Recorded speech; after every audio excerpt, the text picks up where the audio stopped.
All right, let's discuss this further with Matthew RJ Brodsky. He's a senior fellow at the Security Studies Group. Matthew, thanks for being with us.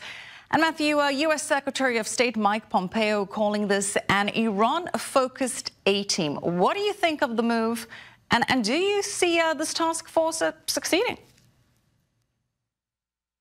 You know, I see the government obviously is large and bureaucratic, and there's often overlap, and I think it's an important step, somewhat cosmetic, but it's good to have everything that has to do with Iran clearing through one house, so that you don't have the State Department working toward one end and the National Security Council on another, and the Defense Department elsewhere. So I think that part is fairly important, and it's going to be focused, I think, in the immediate future on getting Europe on board, because for well over a year now at this point, the biggest U.S. concern when it comes to figuring out how to go forward with Iran, whether before was in the deal or out of the deal, had to do with getting Europe on the same page. So I think that's going to be the first task at hand. And, you know, as we just heard from Nina, that's why Brian Hook will be spending a lot of time trying to make that argument overseas.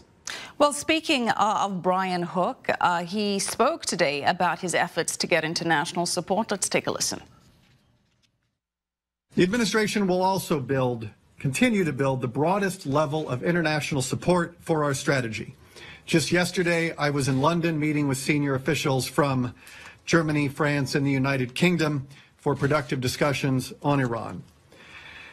We will continue to build on those areas where we are in agreement with our allies and partners around the world, and we will work to find consensus on those areas where we are not. Matthew, what could those common areas of agreement be that we could see cooperation on, if any?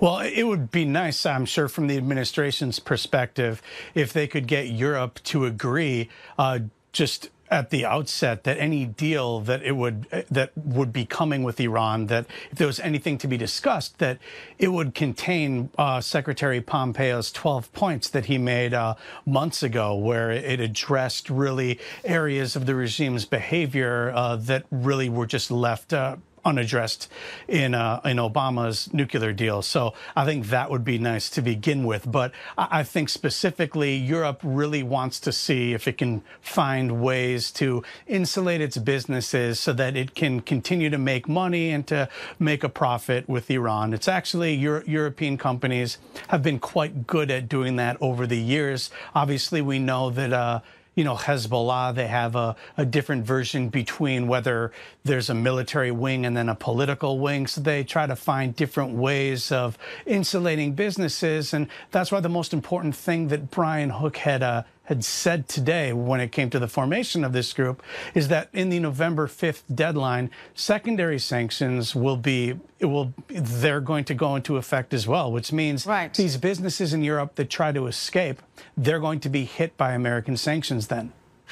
But Matthew, we also know that the European Union is putting together some sanction task force of its own to try and provide legal protection to companies that would potentially be facing those sanctions.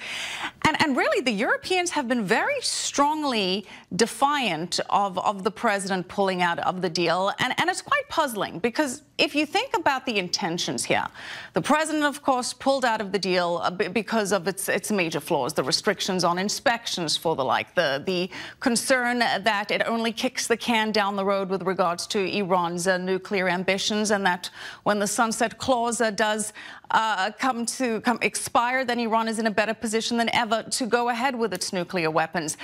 These are flaws that Macron and Merkel both fully acknowledged were in the deal.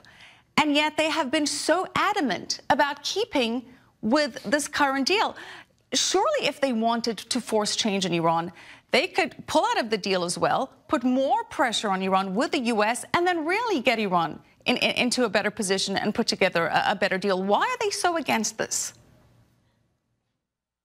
I think you find in democracies that the issues of the day sometimes take precedence over the issues down the road, which is to say it's more tempting to have a deal that kicks the can down the road in a democracy, because that's the problem for 8 years down the road. Now, when you're a dictator, when you're someone like Khamenei, or even if you're Putin, who might be in the center of trying to make a deal in the future, these are people who have to make these decisions and stick by them because they plan on being in power for the rest of their life. So I think it's really just opportunism, and it's a lot about the European economies, which simply aren't doing as well as the United States. So when the United States puffs its chest out, as it's doing right now, and says either you're going to do business with Iran or us, you have to choose, it doesn't strike them well.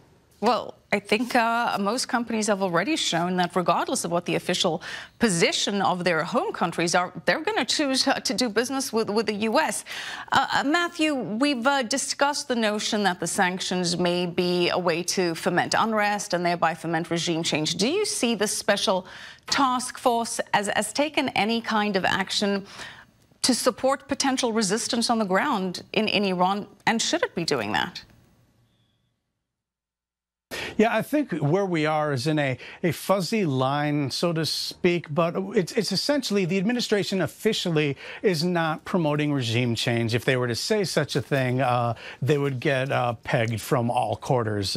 There's no appetite for that, for the United States trying to make that happen. That said, if the regime were to end up falling because there were the protest movement that's been going on, if it continues to grow, and especially as a result of these sanctions, because again, the people these days who are protesting know that the money is being spent on things they don't want, such as foreign adventures in Syria, Yemen, and Lebanon, and elsewhere. So the people aren't going to buy what the regime is saying. So if the regime were to be toppled, then I'm pretty sure the administration would be perfectly fine with that. So in the meantime, they'll be, I'm sure, finding ways that they can help support the people on the ground, which is a much different approach than having to guarantee the regime, which was the Obama administration's approach from the beginning.